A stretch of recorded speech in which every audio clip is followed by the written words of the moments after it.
Jubilee హిల్స్లో ఘన విజయం సాధించింది. అందరూ ఊహించినట్టుగానే ఎగ్జిట్ పోల్స్ ఫలితాల అంచనాలకు తగ్గట్టుగానే కాంగ్రెస్ పార్టీ గెలుపొందింది. ప్రధానంగా కాంగ్రెస్ పార్టీ అభ్యర్థి నవీన్ యాదవ్ గెలుపు నుంచి ముందు నుంచి కూడా ధీమాగా ఉన్నారు. తాను గెలిచి అసెంబ్లీకి వెళ్తాననే ధైర్యంతో కూడా ఆయన గల్లీ గల్లీ తిరుగుతూ ప్రచారం చేశారు. జూబ్లీ హిల్స్ నియోజకవర్గంలోని ప్రతి డివిజన్లో కూడా కాంగ్రెస్ పార్టీకి సంబంధించి ప్రచారాన్ని హోరెత్తించారు. ముఖ్యమంత్రి, మంత్రులు, ఎమ్మెల్యేలు, అలాగే కీలక నేతలంతా కూడా కాంగ్రెస్ పార్టీ తరఫున ప్రచారం నిర్వహించారు. అలాగే ప్రభుత్వం చేస్తున్న అభివృద్ధి సంక్షేమ కార్యక్రమాలు వివరిస్తూ ముందుకు సాగారు. మొత్తం మీద 4 లక్షల పైచిలకు ఓటర్లున్న జూబ్లీ హిల్స్ నియోజకవర్గంలో దాదాపు 49% వరకు ఓటింగ్ జరిగింది. ఈ ఓటింగ్లో ప్రధానంగా కాంగ్రెస్ పార్టీకి 98,988 ఓట్లు వచ్చాయి. ఇక మరోవైపు ఆయనకు ప్రత్యర్థైన బీఆర్ఎస్ మాగంటి సునీతకు 74,259 ఓట్లు వచ్చాయి. ఇక ఓవరాల్గా 24,729 ఓట్ల ఆధిక్యంతో కాంగ్రెస్ పార్టీ అభ్యర్థి నవీన్ యాదవ్ గెలుపొంది అసెంబ్లీలో అడుగుపెట్టబోతున్నాడు. ఇక కాంగ్రెస్ పార్టీ ఎందుకు గెలిచింది, కాంగ్రెస్ పార్టీ గెలుపుకు 10 ప్రధాన కారణాలు ఇప్పుడు నేను మీకు చెప్పే ప్రయత్నం చేస్తాను. కాంగ్రెస్ పార్టీ ఎందుకు గెలిచిందో ఓవరాల్గా నేను మీకు చెప్పే ప్రయత్నం చేస్తాను. నంబర్ 1, రేవంత్ రెడ్డి ప్రచారం. ముఖ్యమంత్రి రేవంత్ రెడ్డి అన్నీ తానే వ్యవహరించారు. చివరికి తాను 3 రోజుల పాటు, దాదాపు 2-3 రోజుల పాటు జూబ్లీహిల్స్ నియోజకవర్గంలో కలియెదిరిగారు. కార్నర్ మీటింగ్లు, రోడ్ షో నిర్వహించి పార్టీ అభ్యర్థి కోసం ముఖ్యమంత్రి రేవంత్ రెడ్డి తీవ్రంగా శ్రమించారు. ఆయన పార్టీ అభ్యర్థి విజయానికి దోహదపడ్డారని చెప్పాలి. ఇది ఒక ముఖ్యమైన కారణంగా ఆయన గెలుపులో ఇదే ప్రధాన కారణంగా చెప్పొచ్చు. పోల్ మేనేజ్మెంట్లో సీఎం రేవంత్ రెడ్డి వ్యవహరించిన చతురత వల్లే నవీన్ యాదవ్ గెలుపొందారు. ఇది కాదనలేదు వాస్తవం. నంబర్ 2, జూబ్లీ హిల్స్లోని కేబినెట్ అంతా మొత్తం అధికార కాంగ్రెస్ ప్రభుత్వానికి సంబంధించినటువంటి క్యాబినెట్ మినిస్టర్లంతా కూడా ప్రతి డివిజన్ను, ప్రతి గల్లీని, ప్రతి బస్తీని పూర్తిగా వాళ్ళంతా కూడా ఆ ప్రాంతంలో ప్రచారం నిర్వహించారు.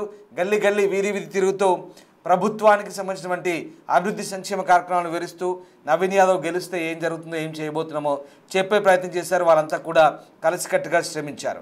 నంబర్ 3, ఎంఐఎం మద్దతు. ఇక్కడ ఎంఐఎం పార్టీ క్యాండిడేట్ను పెట్టలేదు. ఎంఐఎం పార్టీ ఒక రకంగా కాంగ్రెస్ పార్టీకి క్యాండిడేట్ను పెట్టకపోవడంతో కాంగ్రెస్ పార్టీ కలిసి వచ్చింది. పైగా ఎంఐఎం పార్టీ బేషరత్గా కాంగ్రెస్ పార్టీకి మద్దతు ఇచ్చింది. ఎందుకంటే గతంలో కూడా ఎంఐఎంతో సన్నిహిత సంబంధాలైన నవీన్ యాదవ్కు ఆయన ఆ పార్టీ తరఫున పోటీ చేశారు. ఈసారి కాంగ్రెస్ పార్టీ తరఫున పోటీ చేసినప్పటికీ కూడా ఆయనకు పోటీగా ఎంఐఎం పెట్టకపోవడం, దీంతో మైనార్టీ ఓట్ బ్యాంక్ అంతా కూడా నవీన్ యాదవ్ వైపు మళ్ళినట్టుగా అర్థమవుతుంది. దాదాపు అన్ని డివిజన్లో మైనార్టీలు నవీన్ యాదవ్కు ఓటు వేసినట్టుగా తెలుస్తుంది. ఇక నంబర్ 4, అజర్కు మంత్రి పదవి. ఇండియా క్రికెట్ జట్టు మాజీ కెప్టెన్ మహమ్మద్ అజారుద్దీన్కు మంత్రి పదవి ఇవ్వడం ద్వారా మైనార్టీలను కాంగ్రెస్ పార్టీ ఆకట్టుకోగలిగింది, అధికార పక్షం ఆకట్టుకోగలిగిందని చెప్పాలి. ఆయనకు సరిగ్గా ఎన్నికలకు కొద్ది రోజుల ముందు, పోలింగ్ కొద్ది రోజుల ముందు మంత్రి పదవి ఇవ్వడం ద్వారా అజారుద్దీన్కు మైనార్టీలను ఆకట్టుకునే ప్రయత్నం చేసింది. అందులో సక్సెస్ అయింది. ఇక నంబర్ 5, టీడీపీ ఓటు బ్యాంక్ కలిసి వచ్చింది. తెలుగుదేశం పార్టీకి ఉన్నటువంటి ఎంతో కొంత traditional vote bank Jubilee hills నియోజకవర్గంలో, ఎందుకంటే చాలామంది సెటిలర్స్ ఉన్నారు. ఆంధ్ర ప్రాంతం నుంచి వచ్చిన వాళ్ళంతా ఇక్కడ కొంతమంది ఓటు హక్కు కలిగి ఉన్నారు. వాళ్ళందరి ఓట్లు కూడా ఈసారి నవీన్ యాదవ్ కలిసి వచ్చాయి. ముఖ్యంగా కాంగ్రెస్ పార్టీ అభ్యర్థి గెలుపుకు బాటలు వేశాయని చెప్పాలి. ఇది ఒక కారణంగా మనం భావించాల్సి వచ్చింది. ఇక అలాగే పోల్ మేనేజ్మెంట్ సక్సెస్. నంబర్ 6 ఇది పోల్ మేనేజ్మెంట్లో సక్సెస్. ఇందాక చెప్పినట్టుగా ముఖ్యమంత్రి సహా మంత్రులందరూ కూడా చాలా కోఆర్డినేషన్తో పనిచేశారు. చక్కగా అందరూ కోఆర్డినేట్ చేసుకోగలిగారు. గల్లీ గల్లీ, వీధి వీధి, ప్రతి బూతున ఏ రకంగా ఎన్ని ఓట్లున్నాయి, ఎక్కడెక్కడ ఏంటి పరిస్థితి, ఒక్క ఓటు కూడా మిస్ కావద్దనే ఒక ఉద్దేశంతో ఖచ్చితంగా ఓట్లన్నీ ప్రతి డివిజన్లో మెజార్టీ ఓట్లు పడేలా మేనేజ్మెంట్ చేసుకున్నారు, సక్సెస్ అయ్యారు. నంబర్ 7, నవీన్ యాదవ్కు ఒక్క ఛాన్స్ ఇవ్వాలని ఒక సెంటిమెంట్ కూడా పనిచేసింది. గతంలో నవీన్ యాదవ్ 2-3 సార్లు పోటీ చేశాడు. ఈసారి బహుశా ఇది 3వసారి అనుకుంటా. ఈసారి నవీన్ యాదవ్కు ఒక్కసారైనా ఛాన్స్ ఇచ్చి అసెంబ్లీకి పంపాలి, నవీన్ యాదవ్ను బలహీన వర్గాల అభ్యర్థిగా నిలిపామంటూ అధికార పార్టీ చెప్తున్న నేపథ్యంలో ఆయనకి ఛాన్స్ ఇవ్వాలి, అతన్ని అసెంబ్లీకి పంపాలని ఒక కారణం. అలాగే యువకుడు కూడా కావడంతో అతనికి కలిసి వచ్చింది. ఇక నంబర్ 8, కాంగ్రెస్కి ముస్లిం ఓట్లు. ఇందాక మనం చెప్పుకున్నట్టుగా మైనార్టీ ఓట్లన్నీ కూడా పూర్తి స్థాయిలో కాంగ్రెస్కే పడ్డట్టుగా అర్థమవుతుంది. మరోవైపు కొంత బీఆర్ఎస్ ఓట్ షేరింగ్ చేసుకున్నప్పుడు కూడా ఎక్కువ శాతం ఓట్లు అన్ని డివిజన్లో ముస్లిం ఓట్లు కాంగ్రెస్కే పడ్డట్టుగా అర్థమవుతుంది. ఇక నంబర్ 9, నవీన్ యాదవ్ తండ్రి శ్రీశైలం యాదవ్కున్న పట్టు. శ్రీశైలం యాదవ్ దశాబ్దాల కాలంగా జూబ్లీహిల్స్ నియోజకవర్గంలో మంచి పరిచయాలనే, విస్తృతంగా సంబంధాలనే, అందరితోనూ కూడా ఆయనకున్న పరిచయాలు కలిసి వచ్చినట్టుగా అర్థమవుతుంది. అలాగే చాలా వరకు కూడా ఆయనకున్న పాత పరిచయాలు కూడా పనికొచ్చాయి.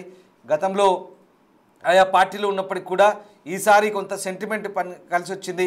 శ్రీశైలం యాదవ్ అలాగే నవీన్ యాదవ్ ఇద్దరికున్న పరిచయాలు కూడా కలిసి వచ్చి ఆ తండ్రికున్న పట్టు ఈసారి కొడుకు కలిసి వచ్చిందని చెప్పాలి. ఇక నెంబర్ 10 కేడర్ కలిసికట్టుగా పనిచేయడం. ముఖ్యంగా కాంగ్రెస్ పార్టీ ఇందాక మనం అనుకున్నట్టుగా కాంగ్రెస్ పార్టీ చాలా సమన్వయంతో పనిచేసింది. కేవలం మంత్రులు ముఖ్యమంత్రి పార్టీ నేతలు కాదు, ఎక్కడికి నుంచి వచ్చిన నాయకులంతా కూడా జూబ్లీ హిల్స్లో చాలా ప్రిస్టేజియస్గా తీసుకొని ఈసారి ఎట్టి పరిస్థితుల్లో గెలవాలనుకున్నారు, గెలిచారు. సో ఆ రకంగా పోయినేడాది కంటోన్మెంట్ గెలిస్తే ఈ ఏడాది జూబ్లీస్ గెలిచారు. మొత్తం మీద జీహెచ్ఎంసీలో 2 సీట్లను గెలిచి కాంగ్రెస్ పార్టీ పట్టును నిలుపుకుంది. సో మొత్తం మీద కాంగ్రెస్ పార్టీ గెలుపుకు ఇవి 10 ప్రధాన కారణాలు. ఇక కాంగ్రెస్ పార్టీ గెలుపుకు సంబంధించి కాంగ్రెస్ పార్టీ ఊహించినట్టుగానే ముఖ్యమంత్రి స్ట్రాటజీ ఏదైతే ఉందో అది పనిచేసింది. ఆయన ఊహించినట్టుగానే జూబ్లీస్ను గెలిపించుకొని నవీన్ను అసెంబ్లీకి పంపిస్తున్నారు. సో ఓవరాల్గా ఈ గెలుపుకు సంబంధించి మీరేమనుకుంటున్నారు? ఒక్కసారి నేను చెప్పిన ఇందాక 10 కారణాలు నిజంగా కాంగ్రెస్ గెలుపుకి కారణమయ్యా, అలాగే ఇంకా ఏమైనా ఇతరత్ర కారణాలు ఉన్నాయి? మీరేమనుకుంటున్నారు కాంగ్రెస్ పార్టీ గెలుపుకు సంబంధించి ఒకసారి కామెంట్ చేయండి.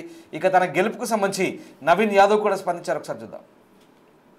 ఈరోజు జూబ్లీహిల్స్ బై ఎలక్షన్ రిజల్ట్స్ సందర్భంగా మా జూబ్లీహిల్స్ ప్రాంత ప్రజలందరూ కూడా దాదాపు 25,000 మెజారిటీతో నన్ను ఆశీర్వదించినందుకు నా ప్రాంత ప్రజలందరూ కూడా ప్రాధాన్య నమస్కారాలు తెలియజేస్తూ ధన్యవాదాలు తెలియజేస్తూ, ఏదైతే నమ్మకం నా మీద పెట్టుకొని మా పిల్లోడు, మా బస్తీ పిల్లోడు, మా కొడుకు, మా తమ్ముడు మాకు అండగా ఉంటాడు, మా కష్టాల్లో నిలబడతాడు, మా సమస్యలు పరిష్కరిస్తాడని ఎంతో నమ్మకంతో నాకు ఈ అవకాశం కల్పించారు. వారి సేవ చేసుకోవడానికి ఈ అవకాశం కల్పించినందుకు వారందరికీ కూడా ధన్యవాదాలు తెలియజేస్తూ, అదేవిధంగా కాంగ్రెస్ అధిష్టానం సోనియా మేడం గారు, రాహుల్ గాంధీ గారు, మల్లికార్జున్ ఖార్గే గారు, కేసీ వేణుగోపాల్ గారు, అలానే మా ముఖ్యమంత్రి గారు, మా ప్రియతమ నాయకులు మా అన్న రేవంత్ అన్న గారికి, మా అధ్యక్షులు పిసిసి అధ్యక్షులు మహేష్ కుమార్ గౌడ్ గారికి, ఇన్ఛార్జ్ మేడం నటరాజన్ గారికి, విశ్వనాథం గారికి అండ్ ఎంటైర్ క్యాబినెట్ మంత్రులందరికీ అండ్ మా ఎమ్మెల్యేలకి, చైర్మన్స్కి, మా పార్టీ కార్పొరేటర్స్, స్థానిక కార్పొరేటర్స్కు, ప్రతి ఒక్క కార్యకర్తకి ఎంతో కష్టపడ్డందుకు వాళ్ళందరూ కూడా ధన్యవాదాలు తెలియజేస్తూ, మరి మా పార్టీ పెద్దలు నా మీద నమ్మకం పెట్టుకొని నాకు అవకాశం కల్పించినందుకు మా పార్టీ పెద్దలు కూడా ధన్యవాదాలు తెలియజేస్తూ, ఈరోజు పార్టీ కార్యకర్తలు ఎంటైర్ కాంగ్రెస్ పార్టీ సిస్టమ్ అంతా జూబ్లీహిల్స్లో ఎంతో కష్టపడి కాంగ్రెస్ పార్టీని నన్ను ఇక్కడ గెలిపించుకోవడానికి నిరంతరం కృషి చేసినటువంటి ప్రతి ఒక్క కార్యకర్త నుండి ముఖ్యమంత్రి వారికి, అధిష్టానం అందరూ కూడా ధన్యవాదాలు తెలియజేస్తూ, ఏదైతే ప్రజలు నా మీద నమ్మకం పెట్టుకొని ఇక్కడ అభివృద్ధి చెందుతుందని, భవిష్యత్తు బాగుంటుందని నమ్మకంతో ఇచ్చినారో, దాదాపు 200 కోట్లతో అభివృద్ధి కార్యక్రమాలు చేపట్టినాం గతంలో. ఇప్పుడు ఈ యొక్క ఇంత మంచి ఆశీర్వదించారు పెద్దలు ముఖ్యమంత్రి గారి దృష్టికి మా ప్రాంత సమస్యలన్నీ కూడా తీసుకెళ్ళి అన్నీ కూడా శాశ్వత పరిష్కారం చేయడానికి నిరంతరం కృషి చేస్తా. ప్రజల్లో అంటే గతంలో బీఆర్ఎస్ వాళ్ళు గెలిచినప్పుడు కొన్ని కక్షపూత రాజకీయాలు చేస్తుండే, నవీన్ యాదవ్ దగ్గర అటువంటివి ఉండవు. నవీన్ యాదవ్ ఈ రోజు వరకే మీరు మేము ఇప్పటి నుండి మనమంతా ఒకటే, అందరం కలిసి మన ప్రాంత అభివృద్ధి కొరకు కష్టపడదాం, కలిసి పని చేసుకుందాం అని చెప్పి సందర్భంగా తెలియజేస్తూ, మరి మా అనేక దుష్ప్రచారాలు బీఆర్ఎస్ పార్టీ వాళ్ళు మా మీద నన్ను, నా కుటుంబ సభ్యుల్ని అనేక తప్పుడు ఆరోపణలు చేయడం జరిగింది. వాటికి ఈరోజు ఈ సమాధానం మా ప్రజలు వాళ్ళకి ఇచ్చినారు.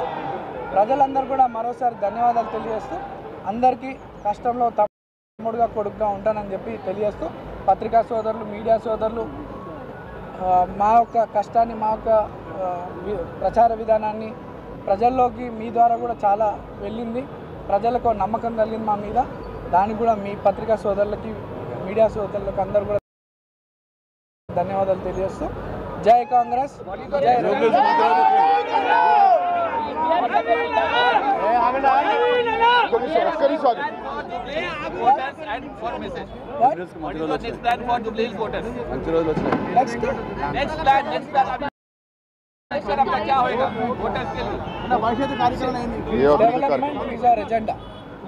Development is our agenda, and apart from development, health and education is important criteria for me.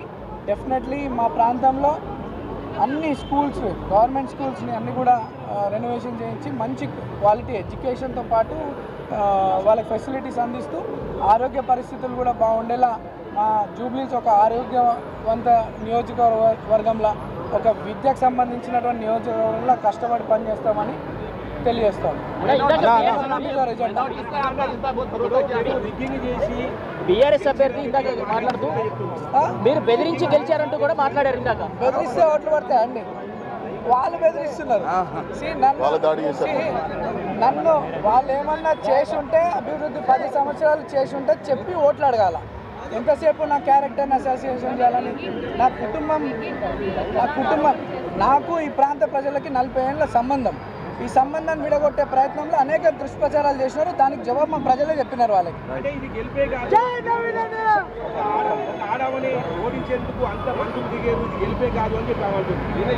ఇక్కడ మహిళనో ఉమెన్ అనో పార్టీ అనో కాదు, మా ప్రాంత ప్రజలు అభివృద్ధి లక్ష్యంగా ఈరోజు అధికారం కాంగ్రెస్ పార్టీ ఉంది. రేవంత్ అన్న పాలనపై నమ్మకం ఉంది. కాంగ్రెస్ వల్లనే ఇక్కడ అభివృద్ధి చెందుతుందని చెప్పి కాంగ్రెస్ పార్టీని గెలిపించడం జరిగింది తప్ప ఇక్కడ మేము ఒక మహిళనో ఇంకోటనో మేము ఎలక్షన్ కొట్లాలి. మా ప్రాంత ప్రజలంతా కూడా అభివృద్ధి లక్ష్యంగా మమ్మల్ని గెలిపించినారు.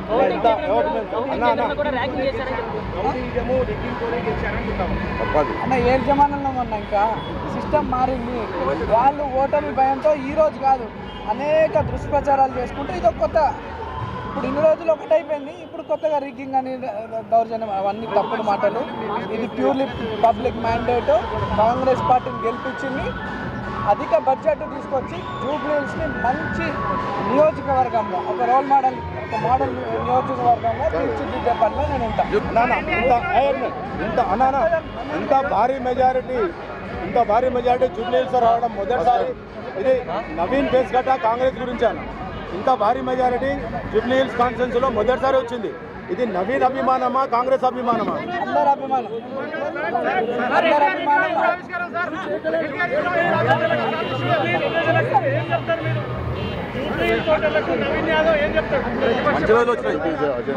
ప్రజలకు మంచి రోజులు వచ్చినాయి.